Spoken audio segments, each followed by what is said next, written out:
No such thing. Yes. No such How thing. are things with you? Good? Good. Just busy, the usual. But Oh, that's a good okay. thing, though. Oh, all right. How That's a about good you, thing. Josh? It's pretty much the same, busy. But let's get into this. Auntie, you got your alcohol going? I do. I do. All And right. it's a shame that I had to go borrow one of my son's beers. Oh, wait a That's minute. when that's when you know you getting old when your son has his own beer. And I just said, well, let me get one of his because I haven't had it. I was looking for something that I hadn't had, and I didn't want anything too big. So yes, are we sharing what we have yet? Oh yeah, we're live now. We've been live for like a minute. You Okay, Auntie, you go first because you know you're our special guest lady. Yeah. You know and also a veteran. that's right. Tell So me what today I have a New Belgium premium sparkling lime lager, y'all. Sparkling Oh lime. my gosh. I'm assuming it's gonna taste something like a Bud Light lime or something. I don't know. But oh, this is love for me to be drinking this for y'all just to test it out. I say, let me go on, see what it's about. Yeah. Pops, you may like it because it's a lager, but then again, you may hate it because it has lime in it. I So have in it. All right. we'll see. We'll see. Well, Yeah. Rapper likes his tropical beer from time to time. Right. What Yes. what you got, Yeah. Pops? I have me an old standby, Molson Ice. Oh I Lord. don't know what I've ever Oh seen one with the Molson Ice, but About to rob a bank today, Grandpa? but Lord. 5.4% alcohol. Oh, Got a Canadian what you call them to it, so that's got to make it extra. Canadian, what's it call to it? right. Canadians make good beer, Grandpa, you look like you did your hair, man, like you done conched it to the side or something. It got It does. spiffy. It's a part up in there. Yeah, it did something to it. Pot, Yeah. pot's Yeah. been up there. You can see it though, eh? Yeah. Yes. I Look ain't cut it. good. It's been there for a long time.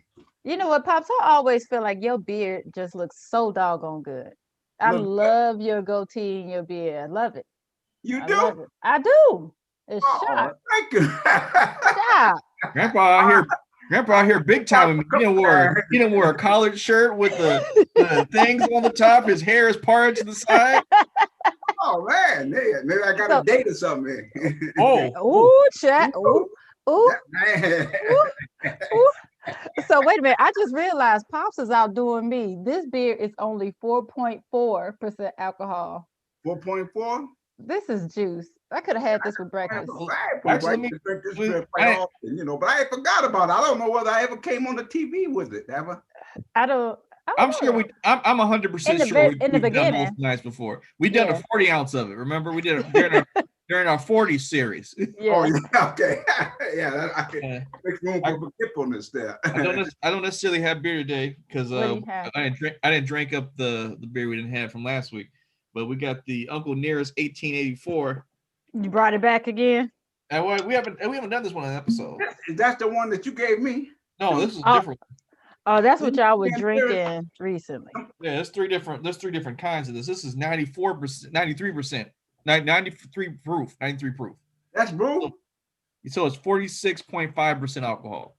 So I'm gonna pour a little bit in here. Yeah, let's see.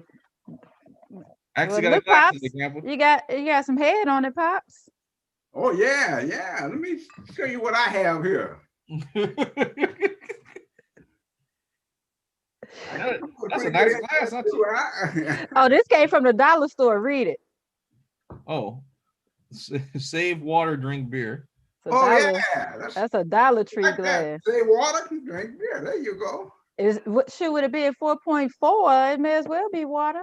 You might as well be drinking Corona. This looks like cider. Yeah. It doesn't even look like a lager. Oh wow. I'm quite sure mine is got to be a lager. It's ice beer. I don't even know if they can call it that. Yours might be a malt liquor. Premium. Premium. Sure, it ain't no malt liquor. I don't know. Usually when you see premium, it's typically malt liquor after. Well, normally malt liquor can only be malt liquor if it's procured in a bag. It has to stay within the brown paper bag for the maltiness to Oh yeah, yeah. There you for the go. There you maltiness to take its effect. Oh my. go. Well, cheers, gentlemen. Cheers, Grandpa. Pops. Grandpa. Cheers. Cheers. Cheers. Yes. Oh, I didn't tell Oh, you. what? Oh, okay. I'm You gonna got your rate glass? There Yeah, we you go. got rated. This is an old favorite. It's him. Oh, wait a minute. Before I taste it, I think it's probably gonna be like a 3 or 4. Okay. Okay. Out of 10. Out of 10. Well, I'm starting out with a 6. Okay, at least. I was right. This is a standby. You start with a 10. No, a 6. I ain't Oh, got I was the about to 10 yet, say. no. Yeah, I was about to say you hard on your ratings, Pops. This is After No, I kind of all you were around. drinking all classy, you had your hands all up, delicate, and everything. That's a trap. People need to know. People don't know the truth about my auntie's a fighter. She'll pop you. me. I'm so sweet, and innocent. Whatsoever you talking about, Josh? Okay. This is Yeah, if y'all don't know, look, you've seen them on before, but the people who are watching this, but Auntie Crystal, I couldn't call her aunt until like 10 years after I met her. She was just like, no. cut it out. You are She said, call me kidding. TT. I ain't no aunt. I ain't nobody's aunt. You stop kidding. And so for anybody who's watching, I bet so the family relation is I married his uncle. However, I am not allowed to say that's Freddie's nephew because then our nephew like, oh, I'm not your auntie. I'm not your nephew auntie. So that's my nephew, my baby. That's my baby. No. I'd bring your nephew's son on the camera where he's taking a nap. Oh, he misses me. Oh my gosh, this is horrible. Dang. That lime is horrible. It is. I don't even mind the lime so much. It's like a Corona. It is. It's like a Corona. It's like a Corona, but it's like they already put the lime in there. That's some good stuff. Then if it's like Corona. Do you put limes in your Corona, Pops? No, but I could drink it. I would put some. I never. Then you'll like this. Then you'll like this. I like Corona. There was this one beer that Grandpa loved that we thought was going to end up being bad. It was like it was Mexican beer, but it was like you know how they mix tomatoes with like the clamato. Yeah, we had that once. And Grandpa was like, "This actually is pretty good." Yeah. Well, Pops like tomatoes and tomato juice and stuff like that, so I'm not surprised. Well, it's incredible because we took a big risk because that wasn't like a premium mixed tomato drink. Like so that tomato could have been there forever. How long? We took a big risk on that one. Yeah, I refuse to try just because I'm not drinking tomatoes. I'm not gonna drink tomatoes. You know what? You ain't at that tomato. We got you for a few more minutes, Auntie. Let's get into the topic. It's Veterans Day, yeah. And both my aunt and my grandfather are veterans, but because Auntie's gonna hop off in a few minutes, let's get into it. I'm coming back too, though. Auntie was in the military. She's a woman. She's a Black woman. Yeah. It's a lot of things that she's experienced that no one in existence is going to be able to understand, and it's actually very serendipitous you got to come on. So drop some knowledge. Why'd you join the military when you did, and like what was it like being in it? So I honestly joined to pay for school. I wasn't able to get financial aid. My parents couldn't pay for school. And I was home one day for Christmas break, my freshman year, ran into an old high school friend who told me she had joined the reserves and how they were paying for school. So I said, hey, I think I could do that. But I would say I loved it. However, it's a tough place for a Black chick. It is. I will say that because as my nephew likes to assert, I am a strong-willed woman. I always have been. And let's just be real, it's the white man's military. Some of those guys didn't know how to handle me. And especially because I was first squad leader.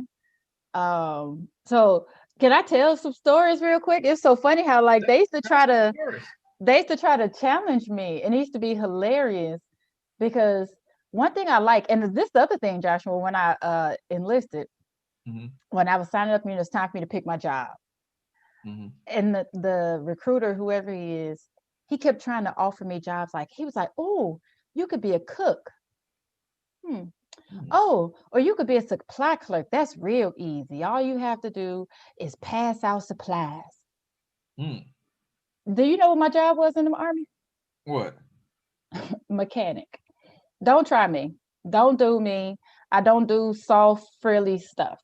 So that means I like a challenge. It was hard for any of those dudes to beat me on the shooting range or anywhere else. So wait, so you worked on like tanks and stuff? No, I did all wheels. I did all wheel vehicles, but I did get to work on tanks when I went to Korea. Are you Oh, an you were in Korea. Which Korea? Which Korea South? I don't old? Was it my 014? my MOS 63 whiskey. 62 whiskey? Yes, sir. It was I was 014 and 319 for I was in heavy equipment one time, 319, but then I went into second echelon maintenance, and at that particular time it was 014.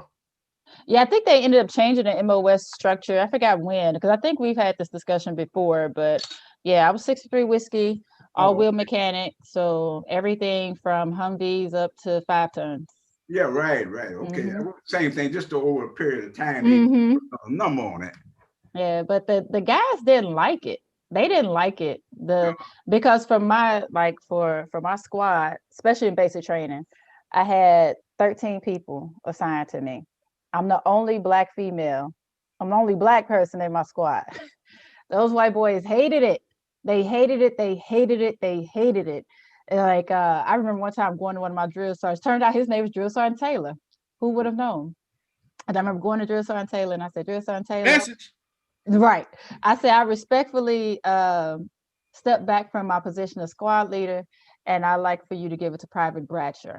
I still remember this guy's name. And they were like, there's no way in hell he's getting your position. He can't shoot like you. He complains, he runs. So they hate it. They hate it. Like one time we out in the field and they came running to me. Darlene called you a Black bitch. Excuse me, Pops. He said, I'm not listening to that Black bitch. And so I was fortunate enough, my drill sergeants were dope. I had 3 drill sergeants, 2 white guys. 90s? This is 90s. I had they can openly say that? Wow. He openly said it. We were out in the field. And so I had 3 drill sergeants, 2 white guys, 1 Black guy. And they pulled the whole squad, the whole platoon together. And they were just telling them, that's absolutely something that we don't tolerate, because if you're feeling this way in a training ground, we can't expect you to take care of her on the battlefield. You know what I'm saying? Like there's no black and white, there's just green. So what was funny was that particular day in basic training, we used to be able to get 1 piece of mail for free. Everything else we had to pay for with 10 push-ups. And this particular day, that guy got 14 pieces of mail, had never gotten mail before. And my drill sergeants were so cool. They threw his mail at my feet and made him do 130 push-ups at my feet and apologize for calling me a Black bitch.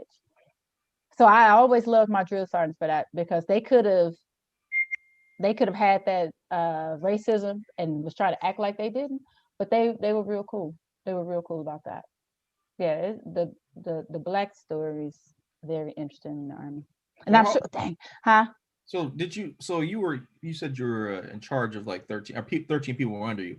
Like how long were you in the service, and how long did it take you? Like you said, that must have been like a quick climb, like for them to be assigning people. That's what I'm saying. I always, and this it's not a brag, it's just the truth. I always rose fast, and that was just in basic training. But even when I got to my unit, I had an NCO position even before I became an NCO. So NCO, non-commissioned officers, start at rank E5 and above.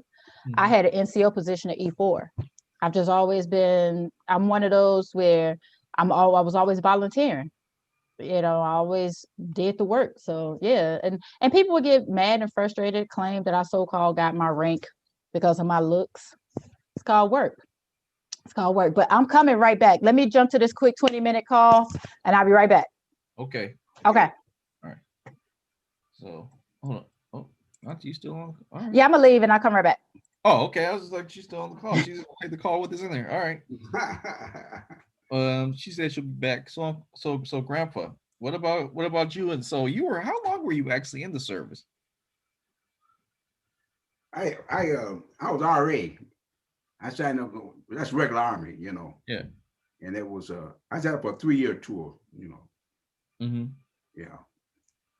And it was during the occupation of Japan.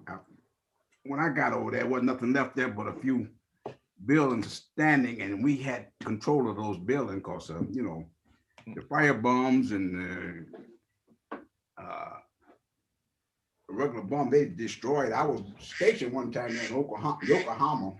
It was just, you could almost see Tokyo from Yokohama. That's how flattened out it was. Wow. And so, yeah, I was over there for about. In fact, I was there in a place called Naka, it's outside of a place called Gifu, Naka Gifu. But anyway, that was the last of the Buffalo Soldiers. At the time, President Truman integrated the military, but it never got overseas. So I was constantly always in a black outfit. Mm-hmm. I was in the 24th Infantry in their compound there at Naka. Mm-hmm. And I think that was the last of the 24th, the Buffalo Soldiers, because I think when they went over to Korea, then they dispersed the outfit. Mm. So that's been quite a few years from the time with General Douglas MacArthur. He was pretty supreme command of all Allied forces in the Pacific. And in 1948, we, I guess you say, put on, so we paraded through the streets of Tokyo with the general and all his, what do you call that, food on his hats. If you ever see any pictures of General MacArthur, that's the way he would be dressed all the time. He always was. And you met him? Huh? You met him? No, I'm talking. No, I did not personally. No, I seen him, but I didn't meet him. Because he was a commander. I'm just a doughboy, a rookie, or whatever you want to call it out there. But I saw him. We passed by him in review, Mm-hmm. in Tokyo, and I got a good look at it. So in fact, I saw him and Eisenhower, all of them, when they were commanders, So that's a good experience. What did you what all did you do while you were in? I was what all did I do? Yeah, like I was in there and it was sort of it was peacetime, occupation forces, Mm-hmm. I was 2 or 3 places. I was stationed there in Tokyo, a place called Zama. I was stationed. I did some security guard in Yokohama. Then I went up to Gifu. Gifu is not too far from Nagoya. Mm-hmm. And at the time, see, the army was segregated army, Yeah. So I was with the 25th Infantry Division, but they had us separated. The 25th Infantry Division, the 27th and 35th Infantry regiments were white regiments, and they were stationed up in Osaka, and they isolated us, the 24th Infantry Regiment, down in Gifu. So it was all black regiment, except for some of the line officers. The line officers were white, Mm.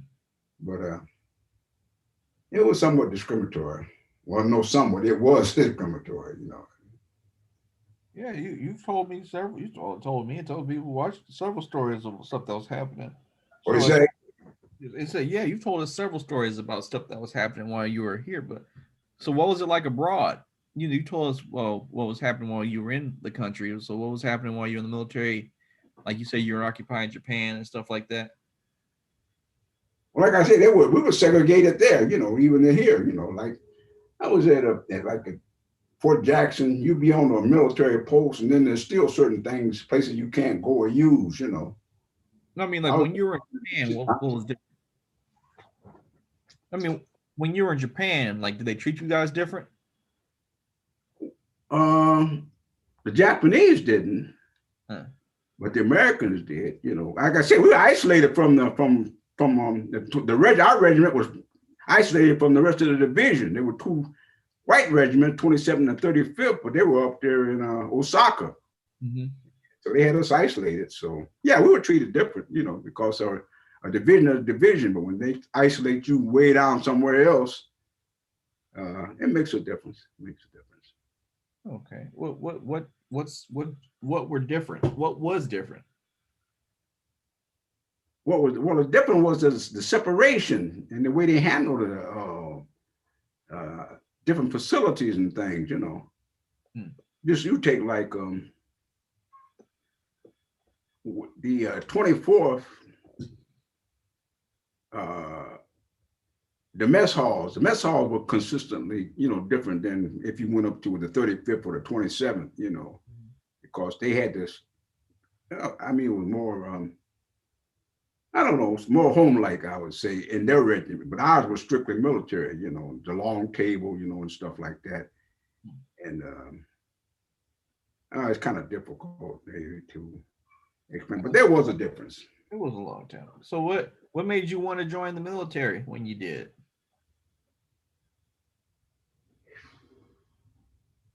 I'm not even sure myself. Well, yes, it was. I came out of high school at the time, and I'm assuming that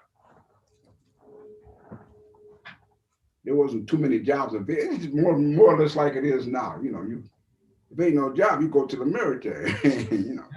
So that's basically probably what it was. Maybe a lack of jobs, because I came out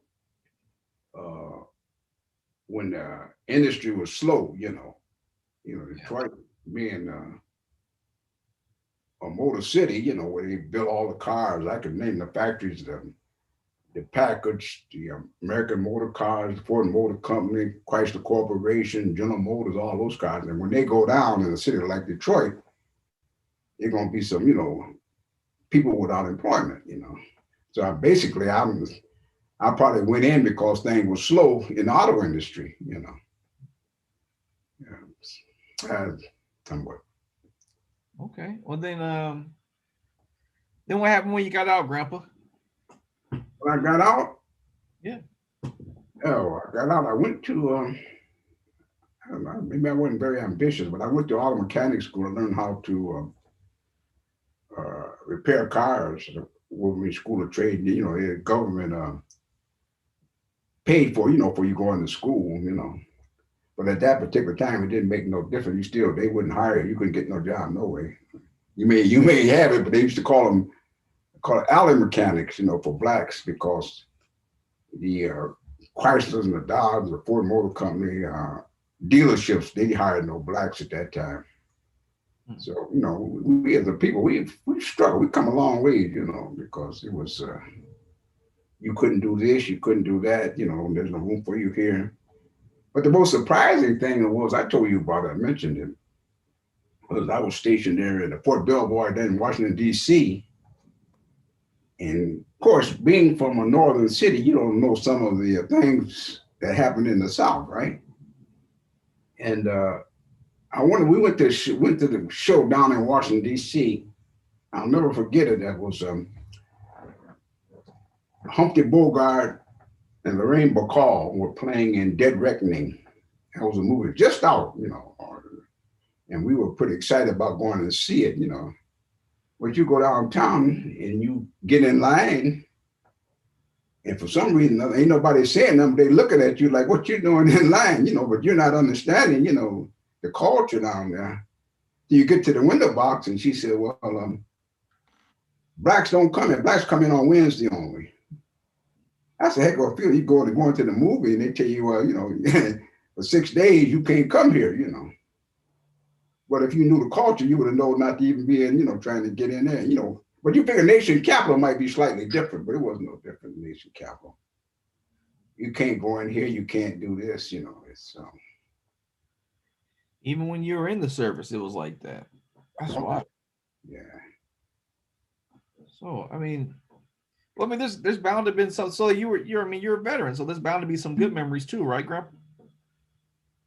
Yeah, I'm assuming some good ones. Just hard to. I'm assuming you. He's no memories. He's supposed to remember them, That's all right. It's all right. We can talk about something a little different. How's it? So now that quote unquote the election's over.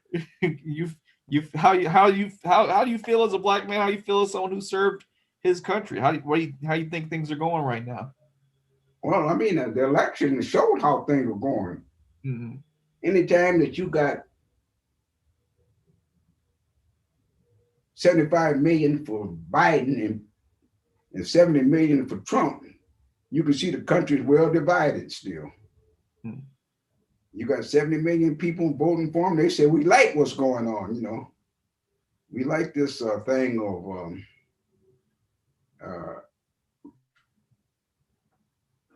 what I can't even think of the word. What I like to say, I think I know what you're getting at. It was interesting. They were saying that the biggest key issues for Democrats were race and healthcare, and like for the Republicans, it was like that. Those were like the race stuff was like super low. The only thing that oh, I'm sorry, Democrats were high on race, and then it was COVID, and the Republicans didn't even have those high at all. Like apparently the closest two things that Democrats and Republicans had in common was they both wanted improved healthcare, and that was the only thing everyone could kind of agree on at this time.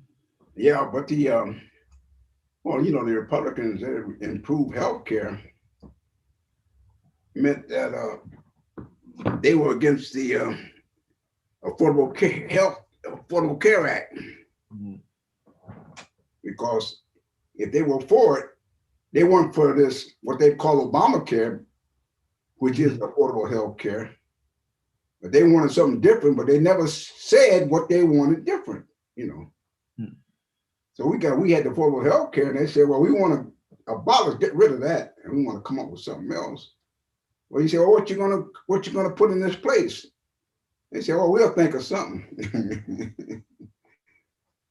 It's wild. It's interesting to hear you talk about the things that happened while you were in the service and how on like a service level things are different, but it doesn't seem like anything really has changed. it's been a minute, Grandpa. You know, it was like I was saying, though, everything, the changes are sort of incremental. And I've seen the time where they come from people getting Social Security, blacks being Republicans and against blacks who were Democrats. And it's a complete reversal, but it's the same thing, you know, because when I was coming up, because Abraham Lincoln, with the 15th Amendment, freeing the slaves and everything, black was strictly Republican, you know. Even the Republicans betrayed us, you know. They betrayed us when not Harding, Rutherford B. Hayes, he sold us out by allowing the troops to be moved from the South. And that was the beginning of the separate but equal, you know. When they took the troops out of the South, because prior to that, during Reconstruction, now we were really coming along. Now we had senators and representatives in Congress and everything. We were moving as a people, you know. Yeah, there were black people in the government more back then. Yeah, but there was up until Rutherford B. Hayes, then they started diminishing it. After that, when he moved the troops out of the South, the Ku Klux Klan came to their height, you know, and they began to intimidate us, you know, with the border oppression and everything else. And then with the I can't separate but equal. I'm trying to think of the case, Plessy versus Ferguson, you know, where they said we're going to give you something equal, but it's going to be separate.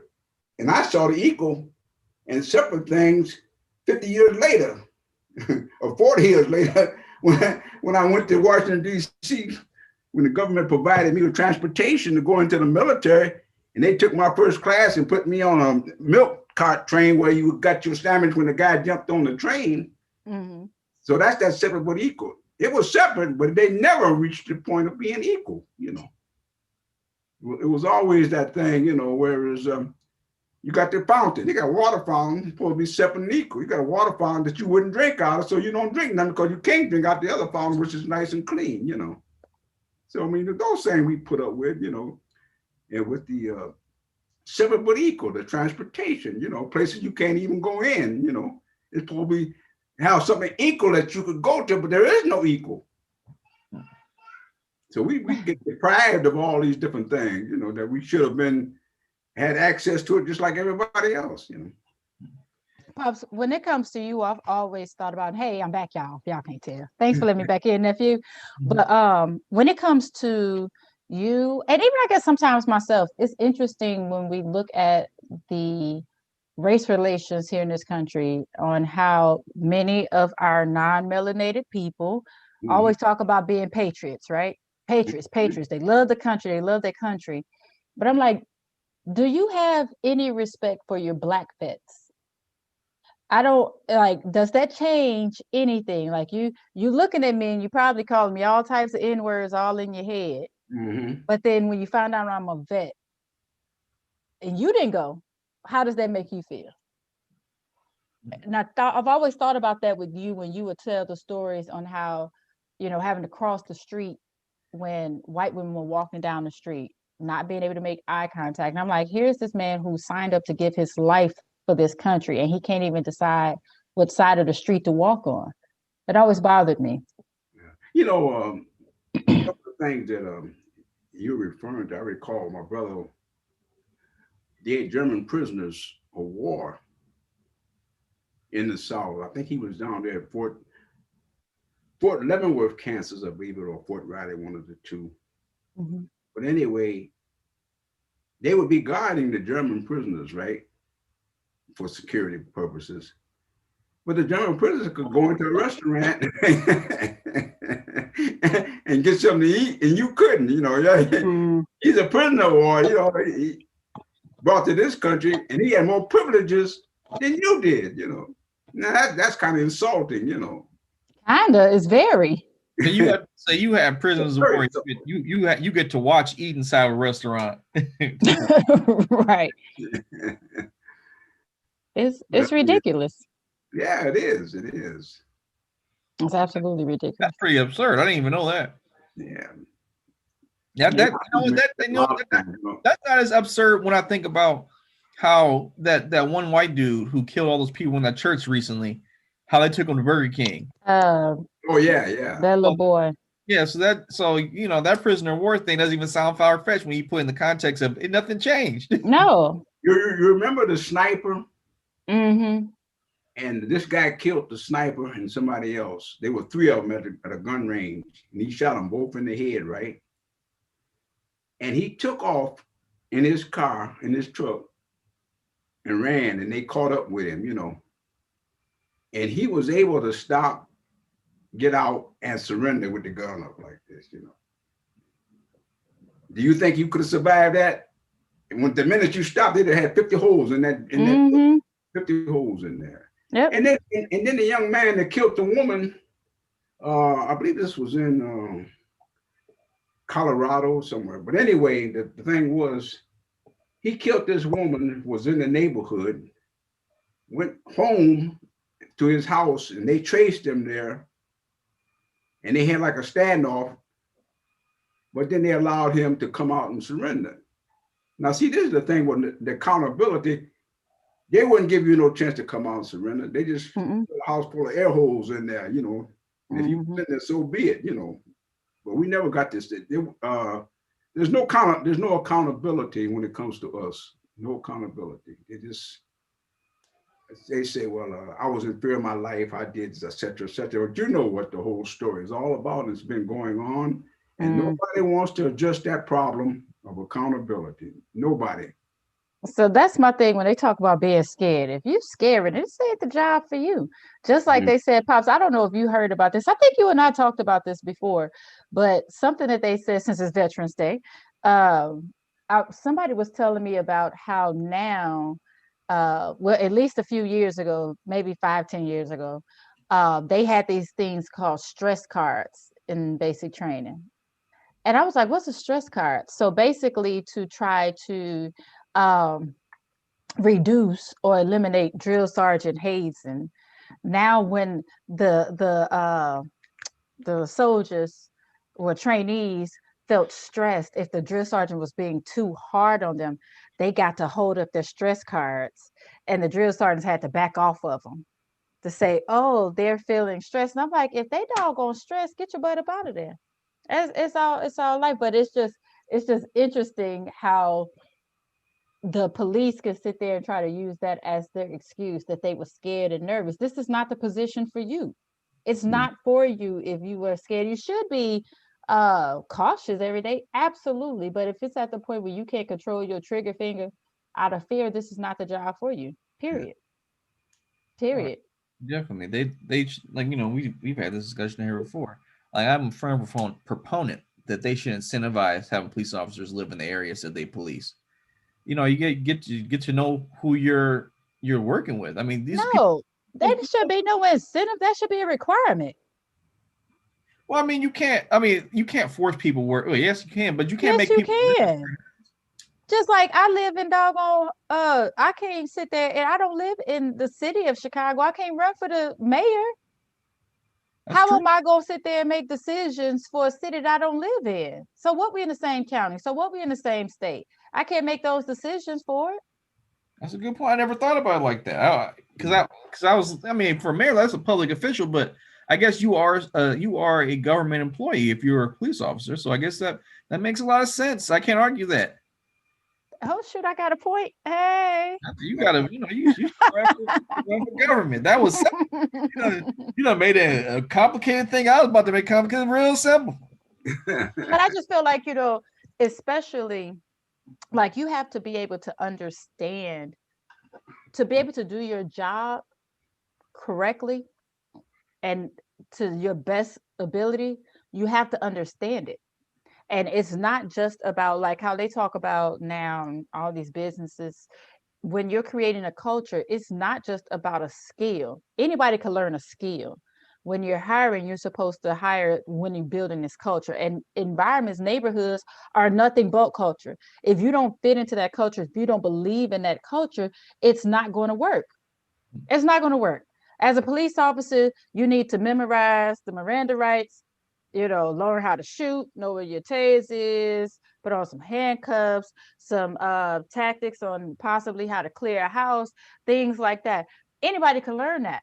But if you don't understand how people move and operate in a certain environment, you're just not going to do well there. You're just not. When we go walking around the neighborhoods, I can tell which police officers live here and which ones don't, or which ones moved here just to get the jobs, because that's what other people do. They just want a police officer job. They know that they have to live in a city. So they're moving the city, or the village, and they don't even deal with the people who are here. It's a shame when you walking down the street and the police officer driving past you like you're not even there. The black ones all look and wave and smile, but the white ones eyes forward every time, every single time. Yeah, that it's the same thing. That's like those people who are mall cops or people who work security for like big corporations. They're like eyes front, like it helps to what was it? I forgot what it's called, but it's a thing where a government will hire a mercenary firm or a contracting firm to do like their security or whatever for a specific event, and they try to pay foreign companies because it's easy for people to shoot people that aren't of their nation or don't look like allegiance to. So it's easy to see why these things happen the way they do, because you don't get people who are relating or are compassionate to the people they're supposed to protect, because everything isn't easily escalatable to just like it just seems like they'd rather fill out paperwork for killing somebody than actually have to emotionally connect with people and be compassionate. That's like they don't even look at us as human beings. They look at us as I would say, animals. is anybody familiar with stress safe streets? It used to be in Detroit. There was a car, a big Buick, and used to call it the Big Four. And there were four Caucasians in this car, and they go along. They would sort of be like an occupation forces in a black city. And several times I've been stopped. I'll give you a perfect example of what I'm trying to say. If you remember Will Smith, and what was the name of this episode of this series he played in, Will Smith? Fresh Prince of Bel-Air. Fresh Prince of Bel-Air. What is it? Yeah, Prince of Bel-Air. Yeah, but anyway, him and Carlton, I guess, came out of a different upbringing. Because Will Smith, every time the police came, Will Smith would get out the car, put his hands up on the car to be frisked, you know. But there was truth in that because this would happen with the stress forces in the city of Detroit. They killed a lot of black people for no apparent reason, but they always come up with something about, you know, whatever, you know. But they used to be poor, and they come along and once and I came out of the military and I went to unemployment and I got my compensation. It was $20 a month, $20 a week for 52 weeks till you could get on your feet, right? That was that unemployment. And the bullets would stop. I got a $20 bill in my pocket and he frisks me and he asked me, where did I get that $20 bill from? Now this is kind of, I mean, it don't sound like much, but this is going $20. Where do I get the $20 from? You stop me, I ain't done nothing wrong. You get out the car, I put my hands on the car and everything. You search me, then you say, where you get this 20 from? As though I can't work and get $20, you know. I mean, this is the thing, too. But then when Mary Coleman Young, this is why people don't really understand what he went through. But when he came in, he abolished stress. And they never forgave him for abolishing stress because stress had that occupational thing in the black community where they ride around in the big cars and harass black people, you know. I've never heard about this. This is brand new to me. You ever heard about stress? I mean, ask I don't know, your mother probably wouldn't either because but this was in the 50s. They called it stress was the big four, you know. And they rode around in a car and they just into the black neighborhoods that was constantly there, you know. And for any apparent reason, they thought they wanted to kill, they could kill and get away with it, you know. But during the white flight, when people started moving to the suburbs, which made the city more predominantly black, because remember, Detroit used to have about 2 million people there, you know. But with the white flight, it got down to maybe 700,000-800,000 people. But that put Coleman Young in position to become mayor of Detroit. And the first thing he done when he got in there was to cease this big four, the streets, the stress, they call it stress. And so he got rid of the stress. I just looked it up. There's a documentary on it. It's called Detroit Under Stress from 2017. That's it. I'm gonna have to add this to the list. Police force. Those two people in the black community harassing black people, you know, or kill them at will if they want to, and with some old lame excuse, you know. But it was named stress. So if you saw it, it was really a police force called stress. It's called. It stands for Stop the Robberies, Enjoy Safe Streets. Safe streets. Yeah. Stop the robberies, enjoy safe streets. That's it. That's right. From 1971 to 74. So yes, I'm gonna look at that doggone documentary because I'm curious. Wow. Stress was longer than that because the stress was back in the 50s. It may have ended maybe because I think Coleman Young came into power in 72. I believe when he became mayor of the city of Detroit in 72. But prior to that, stress was rampant, you know, in the black community. In more ways than one. I mean, that's incredible. I have never heard about this. That's sinister. Yeah. Oh yeah. Well, I know one time I'm in a situation where a guy was I'm assuming, you know, he was intoxicated, but he was urinating on the street, you know, behind a car, you know. And they saw it and they killed him, you know. Yeah, I think that's this how easy it was, you know, to take a human life without any accountability, you know. I mean, that just seems to be the way it is. I remember, like, when I first I've always known that we haven't been looked at as human beings for a while. Like, you know that, right? They look at us as monsters and animals. But I knew that it was a tragic difference on how we were viewed versus the others. When there was the story of this guy down in Florida who was high off of bath salts, eating somebody's face in the driveway, eating his face. He's sitting on him, eating his face. I recall something. And he was not killed. He was arrested. Probably nicely. You probably became a city councilman in Florida. Exactly. And they look, and that's why I was telling my ex coworker, because she was the one who told me about it, and I was expressing to her, she was a white lady. I had to explain to her how I feel as a Black woman and as the mother of 2 young Black men, as the wife of a Black husband, and my Black men that I'm on here with now. I'm always nervous. I'm like, they look at us as animals. I was like, the fact that this white guy is eating somebody's face and was still looked at as, wow, he probably has issues. He's still a person. He just needs help. And then my beautiful Black men can't even walk down the street. Our Black boys can't buy doggone candy without being threats. Like, it just shows you how tarnished everything is, where they see it. Like, when I'm looking at the screen right now, I see nothing but absolute beauty. I love it.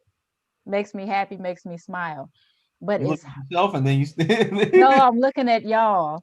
But like, I know that other people see y'all and immediately get nervous. And that saddens me, because it's really fearful when folks leave the house, because you just never know when a situation that could be so innocent could turn so ugly just because of how we look now. Because it's not even just the men anymore, it's the women too. I get nervous being by myself and seeing a police officer, but they can do whatever they want to. They can pee on the cops, spit on the cops, play pranks on the cops, all types of stuff, and they live just fine. We can't even blink right. Walk into a police station with an automatic rifle around it. No, not the police. They walk into the Capitol building of a state armed and threatening. And Nothing threatening. happens to them. It was I'm sure. a perfect example. They were talking like the Black Panthers. I can't remember any time in which they have openly went into no building looking for some violence. Mm-mm. But these what they call them militias or whatever they want to call, they can go in the state capitol and threaten the governor of a state and don't nothing be done. Which is Exactly. it's interesting because a militia is supposed to be it's lawful, but it's supposed to happen when there's like tumultuous or questionable times in the government. Mm-hmm. So when and these apparently are passed down from generation to generation. So like, why are you still amped up to fight against your government if you support it so much? You know what I mean? Like, you just like you brought up earlier, like, you supposed to be guiding country, and like now you have your own military, your own thing. Like, if you want to join the military, join the military. You know what I mean? Like, Mm-hmm. what's up with this militia thing? And it's interesting because I'll bring up this: the Blood and the Crips were not originally, they weren't what they are today. Like, I think was Mm-hmm. it Crips was a community something against. Dang, I Yeah, I forgot. forgot what it stands for too, I but said it it, was it was it about. was it was about community upliftment, and so were the Bloods. It was like through our blood or something, like we're supposed to uplift. Like, I don't want to mess up something and get somebody mad, but like but originally, those organizations were about community upliftment. It was about community protection, making sure people Right, are good. right. But like, white people, they call them militias, so that it doesn't sound as threatening. Black people do it. They got to send FBI agents inside to see what's going on. Mm-hmm. It's wild, man, because these are essentially similar like power structures in terms of organization. There's always a head. There's people giving commands, and one is seen as a threat because you know it's people who look like us who are who I was are about to say, keep it real. It's the skin color. Don't try to be who are cute in, and who are, in, dance around it. who are organized, and Mm-hmm. that's what the main threat is. Like, it doesn't, like, I was just using gang as like those, what they are now is allegorically, but like it goes like even to businesses. Black businesses are gangs. They're threatening. Like, you can't there's a reason why, like, Educated Black folks are threats. Period. And Crips was community revolution in progress. there we go. But they're already afraid of us physically. They already know what we know mentally. That's why there's such a campaign to try to make us not think that we're what we are. Because once black people finally understand, accept, and walk in their true power, there's nothing they could do. They lose all of it. What we don't have though is the natural ability to just be evil and conniving. That's just not in us. It's just not. I don't think that that's in our natural makeup. Is it in some people? Sure, but as a whole, we're just trying to live, and we Yeah, just growing and I think being and I think getting what black better. I think I what was black going people to get go stuck back on. I'm to sorry. prior to the transatlantic trade, when they were bringing black folks over here as slaves. That you in the history books, they never talk about the 600 years the blacks were in royalty in Europe. They don't even talk nothing about uh, what they did in Spain and Portugal and everything for 600 years. Everything always starts with the transatlantic slave trade. Mm-hmm. It's because But if if you you go back and you'll find out for about 600 or 700 years, we were a mighty people.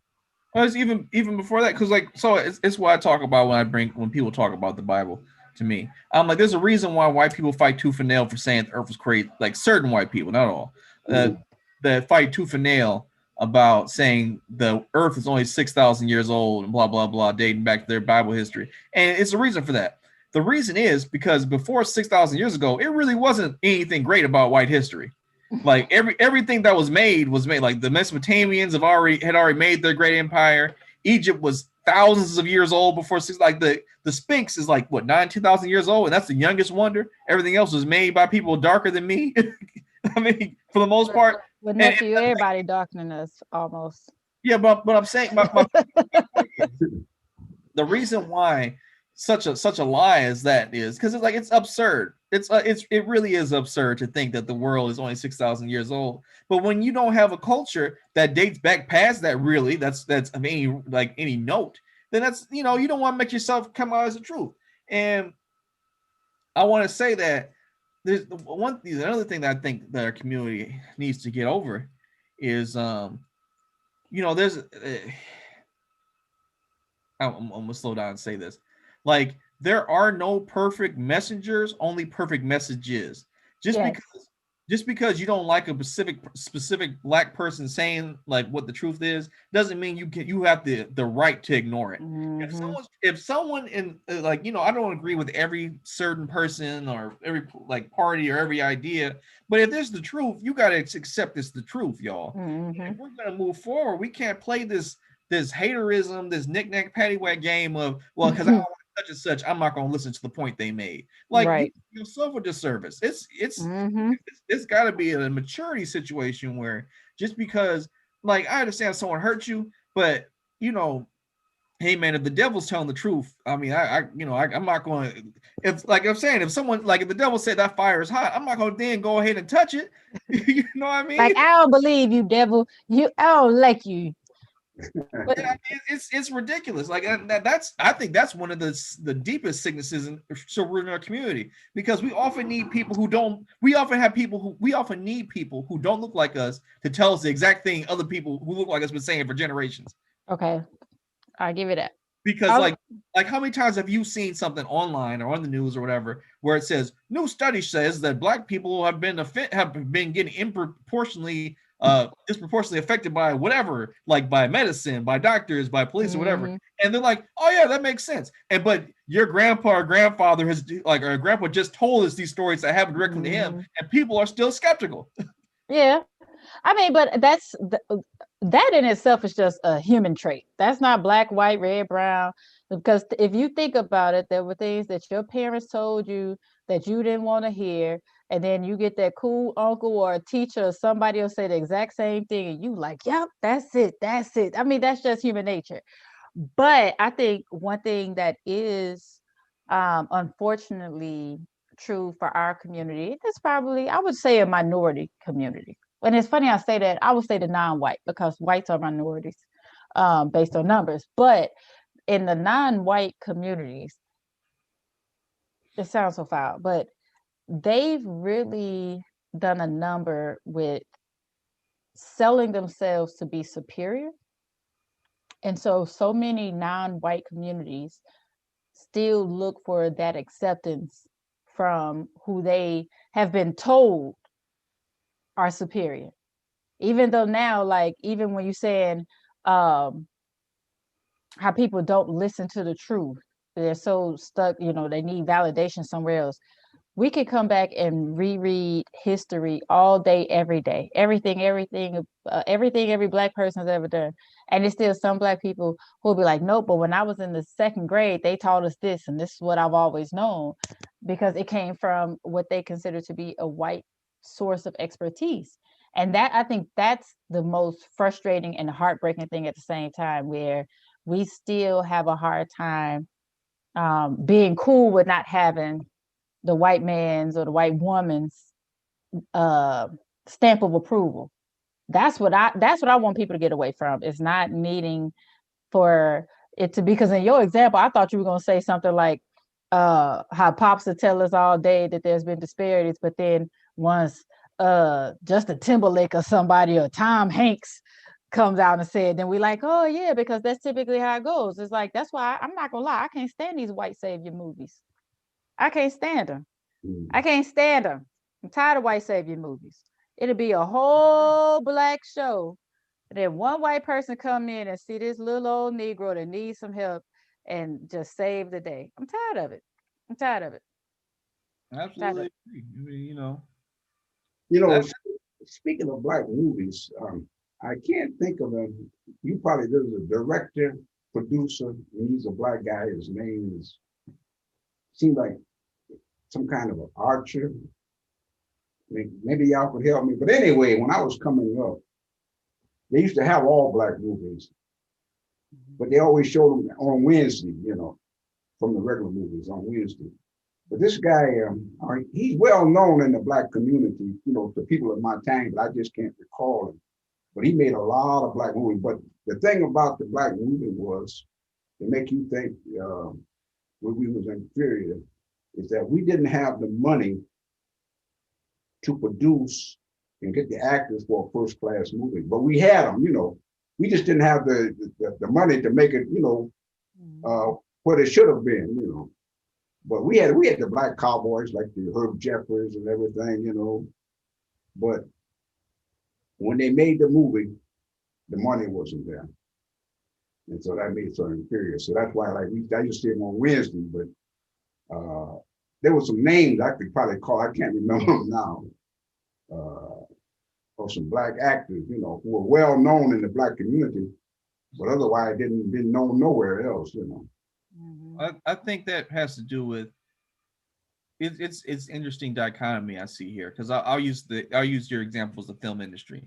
So in China and in India, there's Bollywood, and I don't know what China's like film industry is called, but I mean, they didn't have a lot of money, and like their people just like, we're just going to support it, and eventually it'll get there.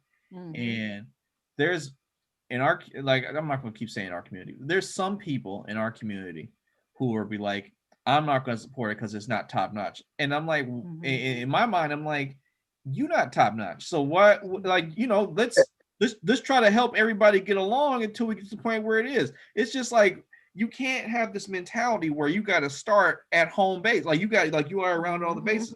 Like if you know that the situation's in dire straits, and it's just like growing crops. Like farmers don't expect corn to grow overnight. Like, you gotta nurture it. You gotta invest in it. And like I said, like, so for example, Bollywood is larger, like in terms of what they make and everything, is larger than Hollywood in America. Like, and it's because their people support it. Like it wasn't great from the beginning, but they got money now to make the production better, and it's because people understood it.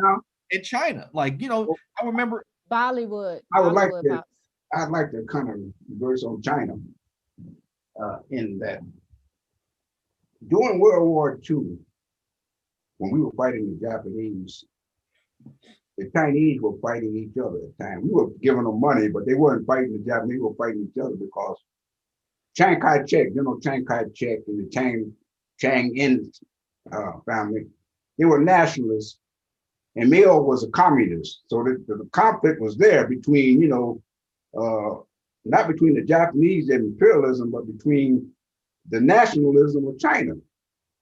So about I don't know, somewhere in the 50s, China closed China up because at that time, but prior to that, it was that gunboat diplomacy. United States and England had their gunboats. They went up and down the Yantai River and they brought in the drugs and they kept China from building an infrastructure again. But when China closed it up, I mean, and the people got behind the government 100%, and they started producing iron and steel and building their industry. And all of a sudden now China opened up back in 1972, but they were able to begin to compete with the West. Of course, Nixon went there and they reopened China, you know. But prior to that, China had to get themselves together. So what they did, they isolated themselves and they built their own infrastructure. So when they opened up again, they said, okay, we're ready now to participate, you know. And you can see where they are now. But I'm saying that to say that you got to have an infrastructure in order to advance. And Africa is now getting infrastructure. And they got some beautiful buildings over there and everything. But you got to get that educational system back together again, and then you can move up even there, you know. So China, in a way, they making money, big money, but China understands that Africa is the next, the next frontier. And that's where the world is headed. Mm-hmm. We fell short of that too. One good example of us falling short of it is the 70 million people who voted for Trump. So right there, you know, hey, they ain't ready for this. But the earth, things are changing. For the vote for that, those people weren't our people. You gotta understand, those people weren't our people. Those people were those people definitely aren't interested in the upliftment of black people. I'm gonna say 99.9%. I'm just gonna throw it out there. But when you're talking about the movies and stuff, Josh, like I love Nollywood. I support Nollywood movies and shows left and right, and those are the movies and shows that are coming out of Nigeria. Mm-hmm. You know, so it's interesting you're talking about how they're coming up and how no, the quality has not always been great in the beginning, but like I said, you got to support the beginning. Like, did we talk about McGraw Ave? You know what McGraw is? So one of my favorite pastimes is finding what we consider to be like D, E, F, G league movies with black folks, right? I think it's hilarious. Like Who Made the Potato Salad? Yes, even lower. Who Made the Potato Salad and lower. Who Made the Potato Salad is a classic. Classic. So I believe in watching them just to support, right? Yeah. So on Amazon Prime, there's one, they outdid it. They didn't do a movie. They got a 6-part series. It's called McGraw Ave, based and filmed there in Detroit. And when I say, you gotta see it. When I say that, I would say this though, the cameras are great. The cameras are great. You could tell they invested in the cameras. The writing, some of the graphics, some of the logistics, but overall, it's just like, okay, what I see is that they're trying. You know what I'm saying? And it's funny because after you watch it, you'll see that a lot of the people in McGraw Ave, they actually have a whole bunch of movies and shows. You just start sending, but you know, like I said, it's just about supporting to allow them to start getting better, to get bigger, perfecting their craft, you know, so that it doesn't come across as D-League. Now, there's some movies that just aren't going to be good. Some people just cannot act, but yeah, we got to support our own early. It's not about waiting till you get to the mountaintop. Black people need to be able to fail up like everybody else. Yes. You know what? I'm going to lay down and let you go and climb on my back and you'll eventually get on up there. You know, I can't just sit there and say, you know what, nah, holler at me when you get it right. That's not how this works. This is not how we all grow. We have to, you know, what do they say? Lift as we climb. And that's the truth. Yeah, I mean, like, this perfect example. It may not have been a completely, it wasn't a black finance movie, but I mean, the Black Panther is what, like, that just in terms of like all the resources they used to make that movie. That movie made a lot of money. I mean, just they gave a black director some money and they like figured it out, and he did, and like he made a box office hit. It's it's not like it's unheard of that if you invest in something that it can't be better. I mean, there's tons of people who are really talented in our community who just need some chances. And like you said, there's gonna be some bad ones. And you know, that will work itself out. It'll sift itself out. But you know, the fact that there's content being made and like just like you know, you're building them, and eventually enough people will work their way into making a good movie that's like, what was it? Remember the Dolomite documentary or movie? Yes. And Horrible. But like Dolomite, like all he was talking about, like at the end of the movie was he's like, I served my niche, and like these movies are making money, and like I employed my community, I employed the people who were underserved, and he's like these weren't the best movies, like but you know they served their purpose, and it was a springboard so that other black like actors, directors, and everything, they got finance and they got chance, and it doesn't always have to be a smash hit to like open the door. And you just gotta, it's just, the thing is that he said that was really important, at least to me, was that he worked with his community. He gave people a chance, and it's just like, you know, everyone isn't meant to be an actor, but there were black cameramen, there were black cameramen, there were black people who may not have super skill, but they were showrunners and they were doing things to help him. And you know, they may not end up being rich, super rich, but they could take care of their families. They can live good lives, and that's sometimes you gotta remember that. You know, you may not be the, you know, it's just gotta be sound makers, but those sound makers are key cogs into the machine. Like we all can't be, you know, this inventor. We all can't be this business person, but you can still be successful in your own right. And we need to uplift those people too, to let them understand, like, you know, everyone's not going to be like, I'm not even a gold standard. Like everyone's not going to be a DBA, but I'm not going to be an athlete. I'm not going to be a medical doctor. I'm not going to be a rocket scientist.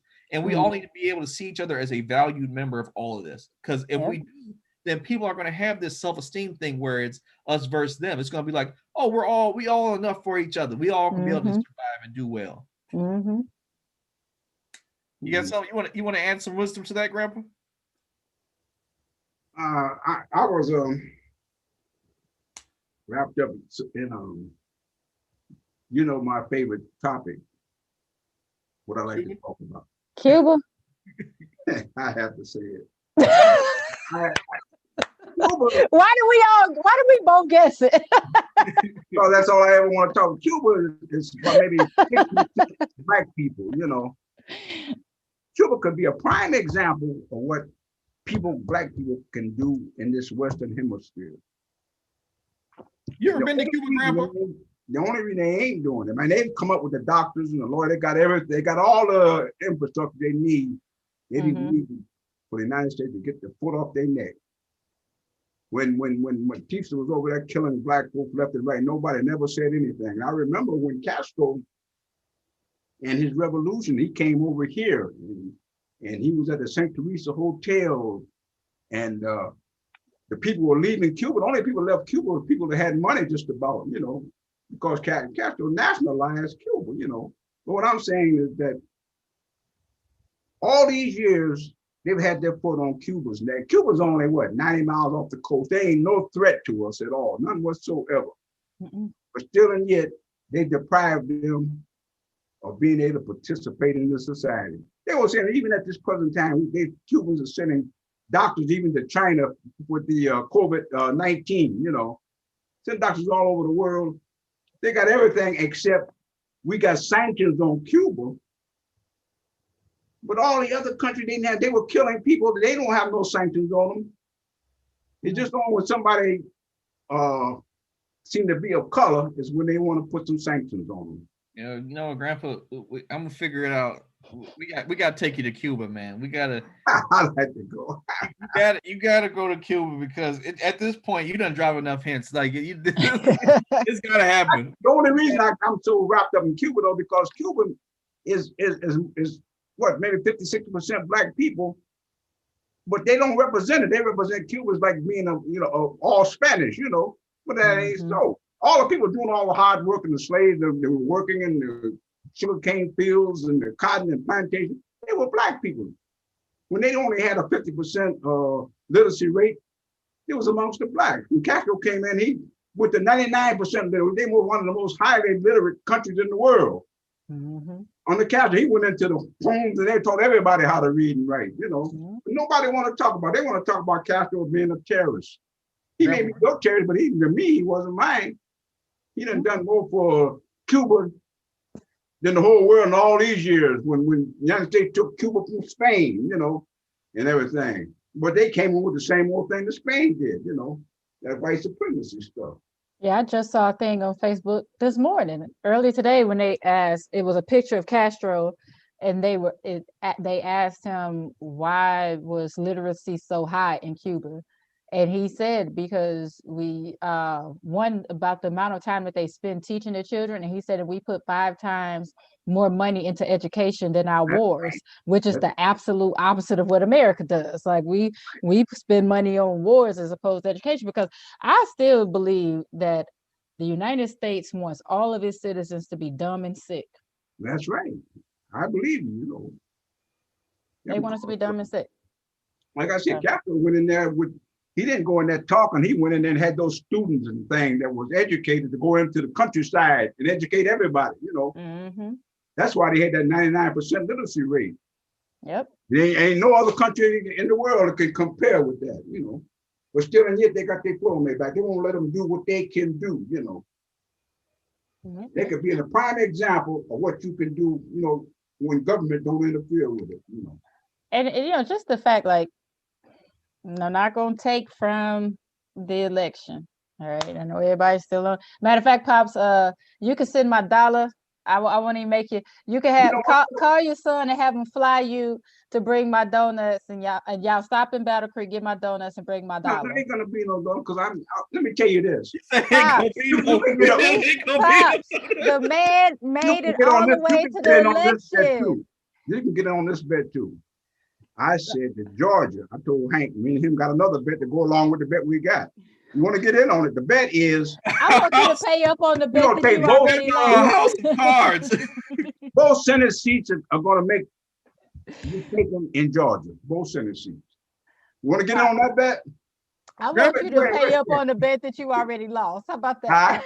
How about you pay up on the bet you already lost? I ain't lost it yet. Yes, you did. You said that man was not going to make it to election day. You said he was not going to make it to election day. I said he would not finish out his term. Hank could tell you, I said he'll never finish out his term, and I still believe it. I still believe that he's going to look for a way out before. You just going to change the bet. January. He's gonna be looking for a way. He's gonna resign. Ain't no way you will. He might even have Pence to give him a pardon, Oh my God! He has no reason. He got everything going against him. Nephew, I got the January the 20th. He will not finish out his term. We gonna have on January 21st. We gonna have your son come pick you up. Take you to y'all gonna you gonna have to bring the date with me and take and I want my dollar. I want a nice crisp dollar. I want from the bank. I want it in the envelope. I want it sealed in the envelope. And I need my donuts from Battle Creek. I need you to stop and go get my donuts. Auntie, Grandpa said you gotta meet him in Cuba for that dollar. And two, I don't want no round steak now. I don't want no round steak. I want the finest of beef. Whether it's on the whole January gonna come and Grandpa gonna be like, "I told you Trump wasn't gonna win the re-election." You just gonna change the bet, but that's okay. Hang it in there. Me and Cal, we talked about that the other day. Oh my God! So this is what coming. This is November. You think Trump can go through this another month? He's gonna be looking for a way out. No, first of all, he's not gonna leave. He's not gonna leave gracefully. He is about to leave.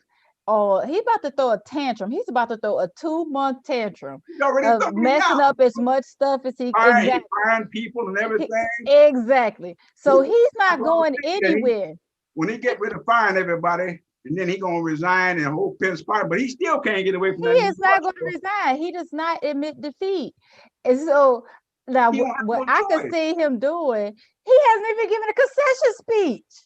No, he don't have to give it now, they're saying. Because if he concedes, he has no more political argument. You conceded. He has no political argument because even if he wants to fight for Pennsylvania, but it don't mean nothing. He has no political argument. Even if he wants to fight for Pennsylvania, giving it to him, he still wouldn't win. He wouldn't still have the vote. I know it. That's why he haven't conceded, because all he wants is a little political. So if he's gonna fight over a couple electoral votes that still won't get him a presidency, what makes you think he gonna step away from the White House before it's time? Because he don't have no choice. Well, if he stay there, they're gonna drag him out of the White House. That man is he want to go faithfully, so he gonna resign and get pardoned. No, and go up into Neverland. That man is gonna chain that door up like Joe Clark did at East Side High, and they let nobody in or out. He ain't even on January 20th. They force him to. He's not even coming to the inauguration. He's gonna make Biden doing them doggone stuff. Oh, you don't think he's gonna leave, eh? Not willingly. I said that he'll mess around and try to use the bathroom and urinate in all the rooms before he leaves, just to leave a little he's gonna speak out in the middle of the night and pardon, get himself pardoned for them crimes he committed against the country. So, Grandpa, you're locking in on the 69th episode of this show that absolutely no changing of this bet, that if Donald Trump does not sneak out the White House, if he doesn't just evaporate and is no longer seen, that you will give Auntie her dollar in donuts. He won't even say yes. That would be a good run I had, though. I have to buy it. You're not going to confirm. What you say? This is a dollar. Right. You see, I'm not even tripping off of it. Pops can change the bet as many times as he wants. I'm still going to win. The bet remained the same. I said he would not finish this term. You said he was not going to make it to election day. What does that even mean? No. Hank will tell you, I constantly said he would never finish this term, and I still believe it. He'll never finish this term. What does that even mean? It ain't but 2 days before his time is up. He'll be there. So that means January 18th, January 18th, I can expect my dollar and donuts January 18th. That's what you're telling me? On 18th? Mm-hmm. Since you said 2 days before. Oh, no, I'm not, but I got the 2 days is grace, you know. So Joshua, I don't know if you know, but January 20th is a Wednesday. So that should be a good show. Oh, well, yeah, I love it. Yeah. I'm graceful. Now, if he ain't going, we might do that live from your house. Bring Grandpa. I know. I might just have to just drive on in. I need my dollar. No. You know where it's gonna be live from? Where? From here, because the bet was the winner had to bring the loser. I mean, the loser had to bring the winner their dollar. That means that Carol needs to pick Pops up and drive him in. I'm gonna record Grandpa in the car all 5 hours with the dollar in his hand like this. It's coming. Can I help you getting on 94?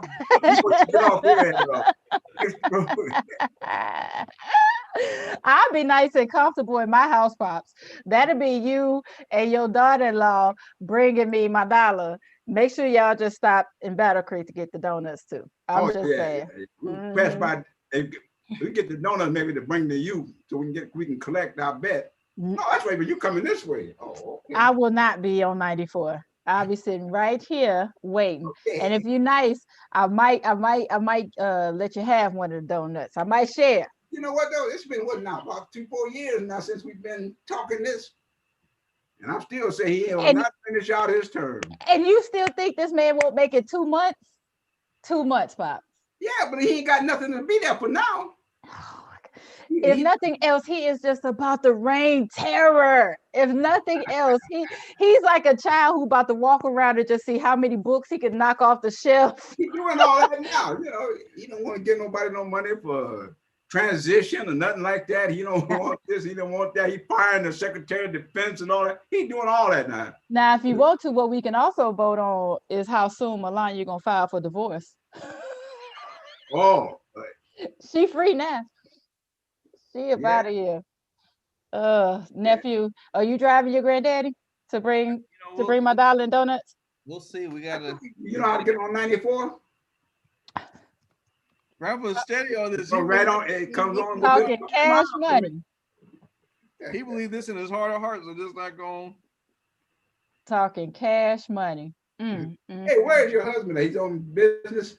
Yeah, he was, but I think he was on a break. Let me see if he can come down. No, I was just curious. Just curious. Oh, okay. He said he was gonna give you a call when he was on his break, because it's an all-day conference. Well, all-day training. Okay, I'm just curious. I looked at his the last one I just seen. Oh, it's Black Fridays. Yeah, but I'm trying to think of the last one. Last Friday? Was it Malcolm? I can't remember. Let me look. He was talking about the battle and the bullet. He was talking yes. about that was the last one. That's what it was. Yep. Oh, okay, yeah, Malcolm. Yep.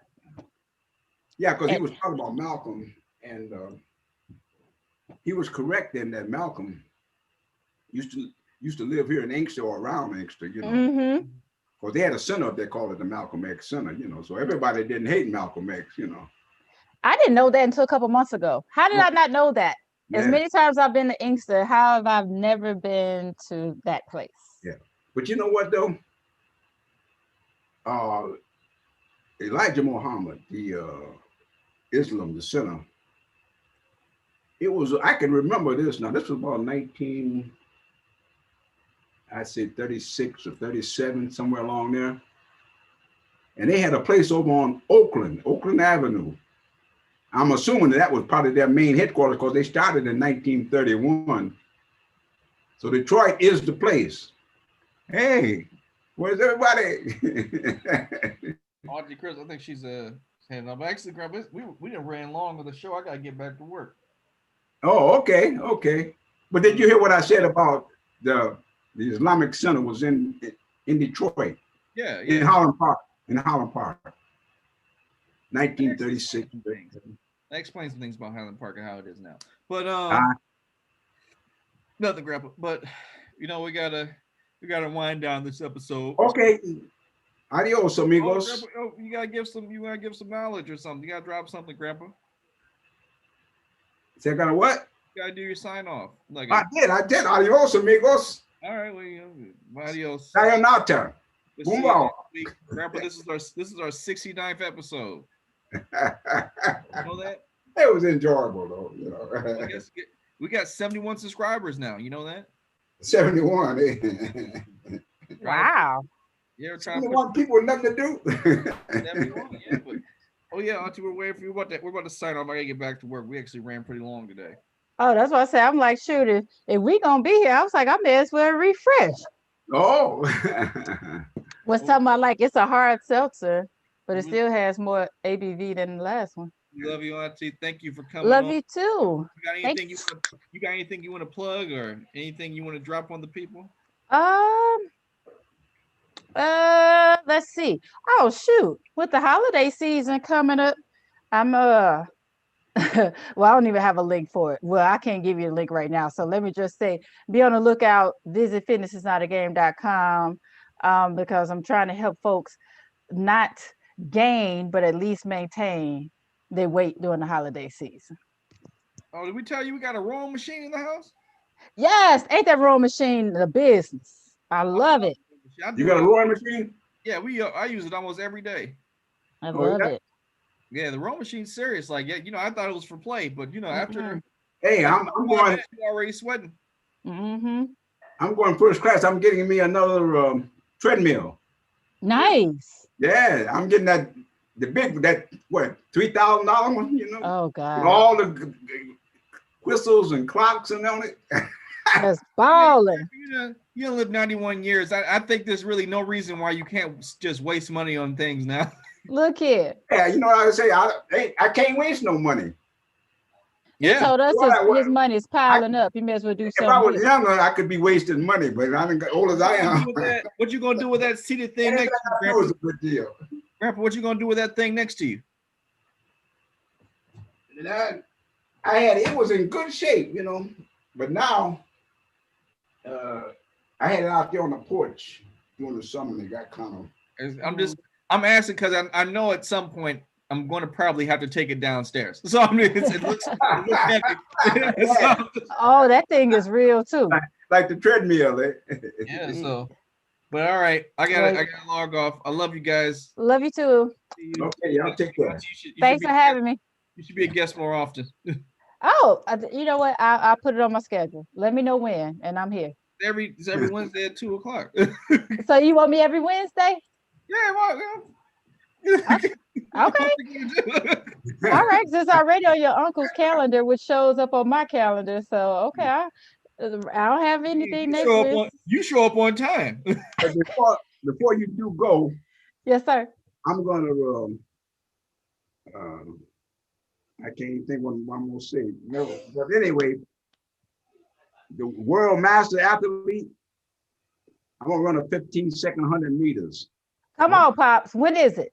Huh? When is it? Well, the next one's supposed to be in Finland, but with this virus, I don't think it's supposed to be in Finland next year. Mm-hmm. But with this virus, see, because they had to cancel the one that's supposed to have been over there in Toronto, Mm-hmm. Well, you know, I was surprised the world. 15 seconds, I can't hardly walk. But you let us know, and you know we there. Yeah. We there. Rub down your knees. Yeah. Before and after, we got you. Have your nice cold one afterwards. We got you. We got you. I'm still after that. What that Japanese guy? Tanaka. 15.08 seconds for the 100 meters. Now he's 90 years old, and he's running the 15.08. That just goes to show you, age is secondary. That's the truth. That's the truth. Well, thank you again, nephew, for this. I love that you do this. You know how much I love it. I think this is awesome. I love seeing your faces every week. I done run across some pretty good guys there running my age, right? When I was in the 70s, remember went over there. You asking us? Yeah, Springfield. Yes, it's Springfield. Somebody said, "You gonna run the so?" No, I'm going home because Harry Brown killed me out there, man. But what's funny, Pops, like everybody in the Taylor family knows about Harry Brown. We all know Harry Brown. Oh, you know Harry Brown? Yeah, because you talk about Harry Brown. But there's somebody else's family who knows about Freddie Taylor. Because somebody like that Freddie Taylor, they trying to beat you, they trying to catch you. So you are somebody's Harry Brown. Know that. Know that. Know that. He taught me what crack was all about. It ain't just running, just knowing how to run, Yeah. Seriously. All right, nephew. You know you got to get to work. Oh yeah, I'm just checking my stuff now. I gotta hop off. All right.